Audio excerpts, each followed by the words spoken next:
इसके पहले आपको मैंने टेंसेस के बारे में पढ़ाए थे और आज आपको बताने जा रहा हूँ फ्यूचर कंटिन्यूअस टेंस।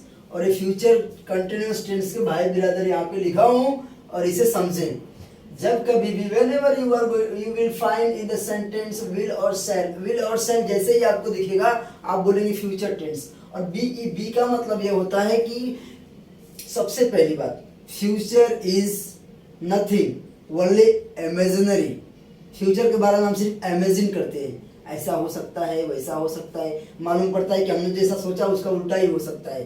तो ठीक है ना, तो कुछ भी हो सकता है फ्यूचर में। इसके लिए बी का मतलब यहाँ पे क्यों है, बी लगाने से कल के लिए हम कंफर्मेशन दिखाते हैं। विल शैल मतलब फ्यूचर और बी मतलब कल के लिए कंफर्मेशन, और आईएनजी मतलब कि कल के टाइम में चाहे जो भी टाइम में, चाहे अभी 10 मिनट के बाद के लिए जो भी हम लोग कल्पना कर रहे हैं, इमेजिनेशन कर रहे हैं अपने अंदर, वो उस टाइम को प्रोसेस में रहेगा, प्रोग्रेस में रहेगा, तब यूज करते हैं फ्यूचर कंटिन्यूअस टेंस का। अब आप लोग एग्जांपल्स वगैरह देखेंगे तो समझ में आ जाएगा। I will be, I shall be, shall लिखें, I shall be taking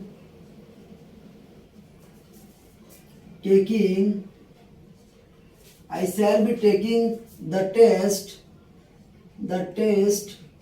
soon.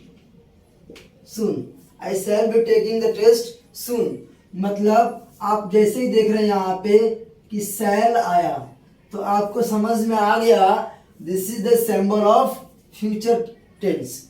और इसमें ing लगा है, बी भी लगा है और टेकिंग लगा है। टेकिंग मतलब कि वो एग्जाम लेने वाले हैं, एग्जाम लेने वाले हैं। सुन मतलब जल्दी, जल्दी मतलब अभी लिए नहीं है ना, सुन मतलब जल्दी से एग्जाम अभी लेने वाले हैं। तो ये पूरे के पूरे जो क्या है फ्यूचर टेंस बता रहे हैं, और आईएनजी है इसलिए कंटिन्यूअस बता रहा है। जैसे सेकेंड वाला सेंटेंस समझ लीजिए, मैंने इस तरह से लिखा आई am going to be taking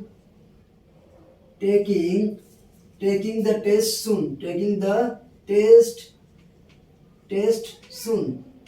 समझ रहे हैं ना, देखिए यहाँ पे क्या लिखा है, I am going to be taking the test soon. अगर आप इसमें क्या पाएंगे, आप इसमें पाएंगे कि यहाँ पे विल भी नहीं है, शैल भी नहीं है, तो ये कौन सा टेंस में जाएगा। देखिए आई एम है ना, I am going to be, समझ रहे हैं ना, आई एम गोइंग टू, ये टू क्या है, इसको टू बी यहाँ तक अगर पढ़े आप तो बी फ्यूचर टेंस से कनेक्ट है कि नहीं कनेक्ट है। ये आते ही ये बता देता है कि कंफर्म है ये करने के लिए। और टेकिंग आईएनजी दिख ही रहा है हमें, और ये सुन है ना, ये सुन बता रहा है कि ये फ्यूचर टेंस की तरफ इशारा किया जा रहा है, फ्यूचर कंटिन्यूअस टेंस की इधर। तो समझ लीजिए और एक बार ध्यान दीजिए अच्छे से, I am going to be taking the test soon मतलब मैं जल्दी से एग्जाम लेने जा रहा हूँ। अभी जा रहे हैं ना, मतलब फ्यूचर में करेंगे, 10 मिनट में, 5 मिनट में, चाहे 1 मिनट में करें। लेकिन इसमें इतना ही बताऊँ, जैसे मैंने तीसरा इस तरह से लिखा, ही विल बी स्लीपिंग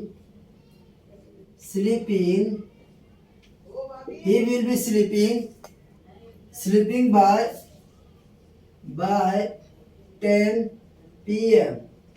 अब ध्यान दीजिए यहाँ पे विल शैल नहीं था, फिर भी वो फ्यूचर टेंस है, क्योंकि सुन मतलब कि जल्दी से करने वाले हैं, और ये प्रेजेंट टेंस में होते हुए भी इंडिकेट कर रहा था, किसे कर रहा था, फ्यूचर। और क्या था, आईएनजी, और क्या था, बी, तो हो गया कंटिन्यूअस। तो आप समझ के रखिए, किसी बात को अगर बताना चाहते हैं कि आने वाले टाइम में मैं इस टाइम को अपने काम से कंटिन्यू रहूंगा, तो आईएनजी बी भी लगा के आप प्रेजेंट टेंस को भी लेके बता सकते हैं आगे जाके। अब इसमें देखिए, he will be sleeping by 10 PM मतलब वो 10 बजे तक ही सो जाएंगे, समझ रहे ना। तो विल बी स्लीपिंग, ये तीनों एक साथ आया है, तो इसमें कुछ भी सोचने की जरूरत नहीं है। आप सीधे से बोल देंगे कि ये इंडिकेटर है, इसलिए फ्यूचर कंटिन्यूअस टेंस होगा। और आपको इसमें ये बताऊंगा कि अब इसमें ज़्यादा डिटेल में नहीं जाऊंगा, एक इंग्लिश स्पीकिंग सिखाऊंगा, वो सब सिखाऊंगा तो उसमें डिटेल में जाऊंगा। अगर स्टूडेंट मैंने इस तरह से लिखा they are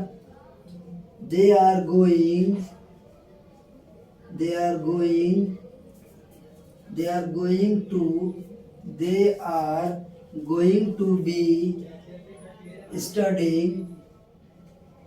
studying next October. अगर इस तरह से मैंने लिखा तो आप देखिए यहाँ ना तो विल है न शैल है, they are going to be, यहाँ तो प्रेजेंट में बात हो रही है, मगर किसकी बात हो रही है? ये बात हो रही है नेक्स्ट अक्टूबर की। मतलब नेक्स्ट अक्टूबर कब आएगा? अरे जब बात हो रही होगी उसके बाद की बात हो रही होगी ना, तो नेक्स्ट अक्टूबर जो है ये फ्यूचर टेंस में आएगा। मेरा बताने का मकसद है कि जब विल शैल ना रहे तो बी और आईएनजी के होने के बाद भी फ्यूचर कंटिन्यूस किस तरह से हो जाता है। बाकी लोग तो पढ़ाते रहते हैं और सब लोग बताते हैं, बहुत सारा वीडियो डाले हैं, लेकिन मैं ये आपको डिफरेंट टाइप के कुछ दे रहा हूँ, इसमें मेरा मकसद इतना था। अगर फिफ्थ वाला मैं इस तरह से लिखता हूँ आर